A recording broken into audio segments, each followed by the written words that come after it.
to watch. Frank, it's kind of funny actually. He kind of flies under the radar a little bit because he like came into Magic, but he won 2 limited Grand Prix. Limited Grand Prix don't really get the same notoriety as winning constructed Grand Prix. Then he went away for a little while. Now he's back, and he's back in a big way. He's been doing really well in Grand Prix and really well, in SCG Tour events.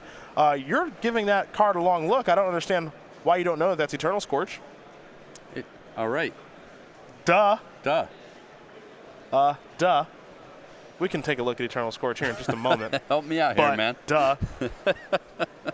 It's a snow-covered mountain. Ooh, the dead giveaway. Wee. Yeah. What's going on over here? Well, it's funny. A lot of decks could just play snow-covered basics for no reason, right? Yeah, that's the Jim Davis special. It wouldn't hurt them at all? Yeah.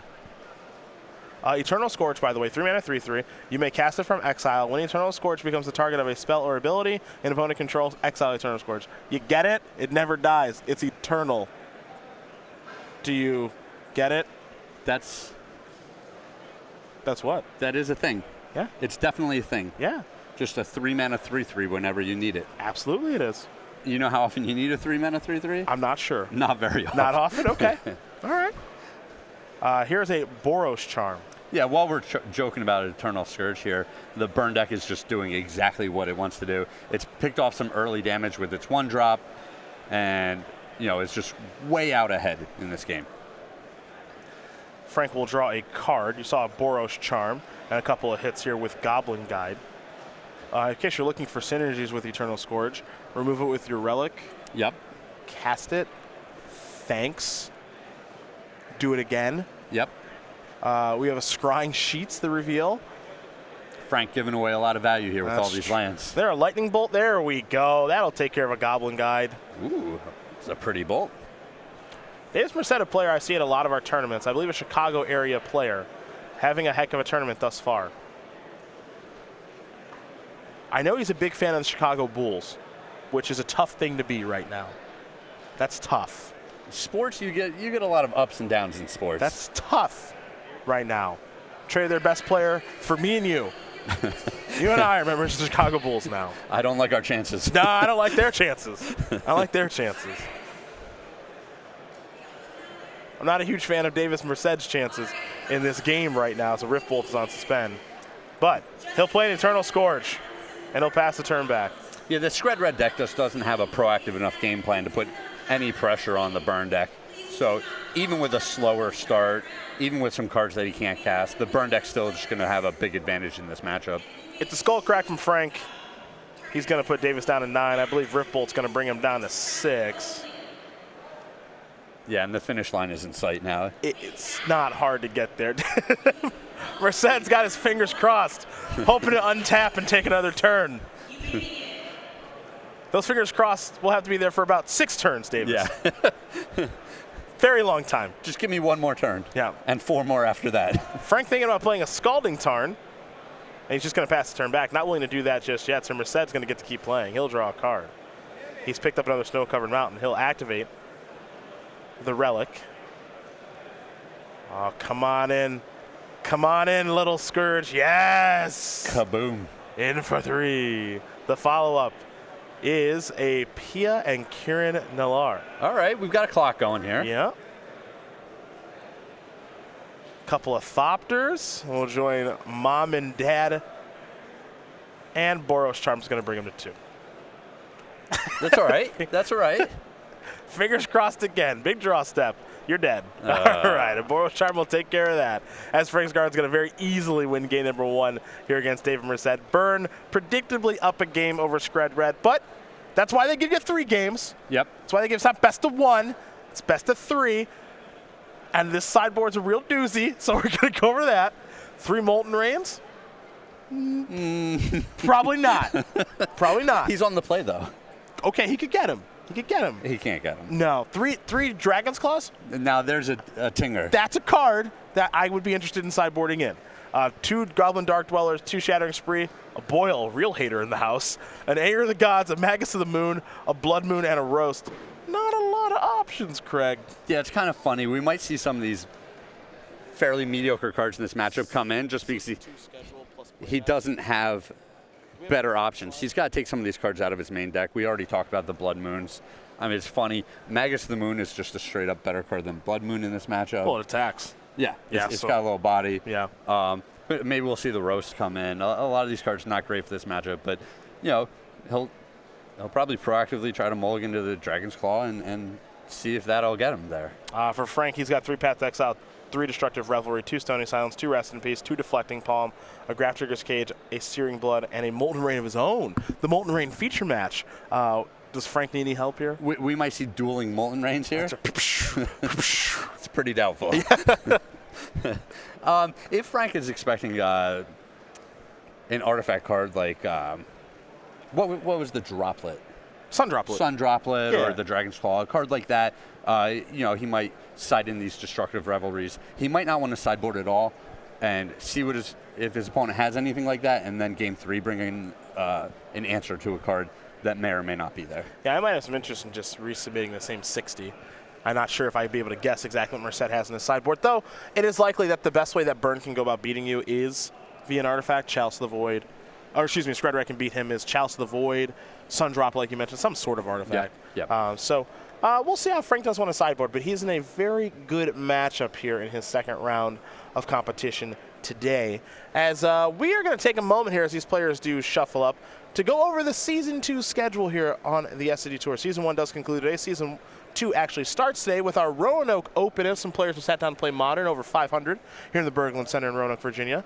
A couple weeks from now, we'll go to Cincy. Yep. For our release weekend. Then we'll go to Atlanta for a team open. That should be a lot of fun. You have a team for that? I do. I'll be playing with Chad Castell and the newly married Osip Lebedovich. Congratulations to Osip. That's a sweet team. I'm pretty happy with that team. Should be a lot of fun. Congratulations to Osip. Absolutely. Syracuse for Modern, Modern in Richmond, Modern in Louisville, standard release weekend for Ixalan in Dallas. Then we'll do a Modern Open in Charlotte. We go to a couple more dates. We'll go back to Cincy for Modern, Washington, D.C. for Legacy. Regionals, we'll have a little Modern action. We'll have more details for that in a couple of months. We've got team in Baltimore and, of course, our Season 2 Invitational weekend here in Roanoke, Virginia. Standard and Modern with a standard top 8. Playmats. Let's talk about them. Bantu the Glorified for all of our standard open and classic players. And then we really turn up the heat with Modern. Yeah. Bantu, good. Bantu, pretty good. Spell Pierce, a little better for our Modern open and classic players. Home run. And then Days, the best of the bunch Grand Slam. for our Legacy Open and Legacy Classic players. All these playmats, free and exclusive here during Season 2 on the SCG Tour. Touchdown with a 2-point conversion. Oof. That's what that bad boy is. That right is there. nice. Yeah. That is nice. Getting it all. Frank Skarren, hopefully we can take a moment to learn a little bit more about Frank, the 26-year-old from Merrick, New York. 3 open top 8s. We don't see him a ton here on the SCG Tour, but since he's joined the Metagame Gurus, we're going to see him quite a bit more. He lost 160 pounds over the past year and a half, and he's still going. Frank looks good right now. Yeah, that's impressive. So I'm very, very happy for him. Favorite foods are Indian sushi, smart man, and this is a bold claim. Masterclass werewolf player. Never played with him, Yeah. but I'm pretty sure I'm better than him. Yeah, you can't just give yourself a label like that. I agree. Now, it's not that Frank is bad at werewolf. I'm sure he's good, but I'm very good. Yeah, and he probably hasn't been to Werewolf University. Also true. And taken their master's courses. Also true. Yeah. So a little doubtful that he's a master at the game. Some people, you know? I know some masters at werewolf. I do. Glenn Jones, Sure. very, very good at werewolf. Very good. That's about it. That's about it. That's quite the list He's you the only put together. person I've come across that I thought was very good at werewolf. Quite the list you put together. Yeah. I got a high werewolf bar. Maybe Frank can cross it. I don't know. I haven't played with him before. But we haven't seen Frank for a little while because he actually took some time away from the game to get life in order. And now he's back. And he looks better than ever. And he's playing some really, really, really good Magic. He's 8-1 here. He's got out to some great starts in some SCG tours and some Grand Prix. He should probably have a Grand Prix top 8 this year. He's lost playing for top 8, I think, 3 different times. Wow. That is actually a lot. Yeah. I remember in Pittsburgh he lost playing for it. I think he also did in New Jersey, where you and I were. So he's been very, very close. As Merced having a little difficulty with lands here. Not like this. Hey, one of the things about tournament Magic, and you know this better than everyone, but you know this better than almost anybody, you got to win the matches you're supposed to win. Sure. Like right now, Frank is in a very, very, very good pairing.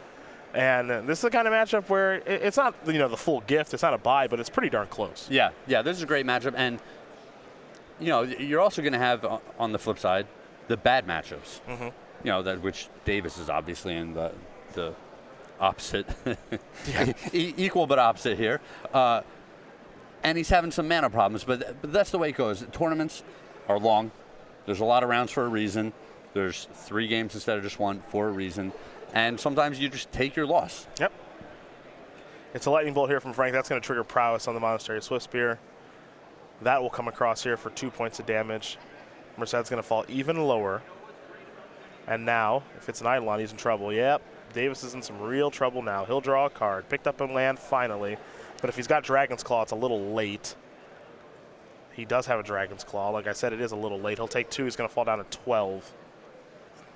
Yeah, his hand was actually very good. Double bolt with a Dragon's Claw. Yeah, and he has an Anger of the Gods in his hand, too. And just didn't find the second land forever. I mean, 2 turns, but it feels like forever. Against Burn, that's forever. Yes. Sacred Fountain is going to enter the battlefield untapped here for Frank. It's going to fall down to 13. Let's see what the follow-up is here. Probably going to deal himself a little bit of damage here. Yep, there's Destructive Revelry. And it does make sense here that he boarded that card in. Again, if you kind of just think about the options and the ways that Merced would sideboard against a deck like this, it's almost always going to be an artifact. Chalice, Dragon's Claw, you mentioned Sun Droplet, something else that we might be forgetting. Yeah. Heck, he could even go towards White Leyline. Sure. Yeah. And Destructive Revelry would take care of that too. So it makes total sense for Frank to bring those in as a hedge. Ooh, Dragon's Claw off the top, huh? That is not going to do it. Frank Skarren's going to very quickly win this match here over Davis Merced. 2-0. Burn is going to dismantle Skred Red, which means we'll have time to go to a backup match. Yeah, and that's basically what we expected.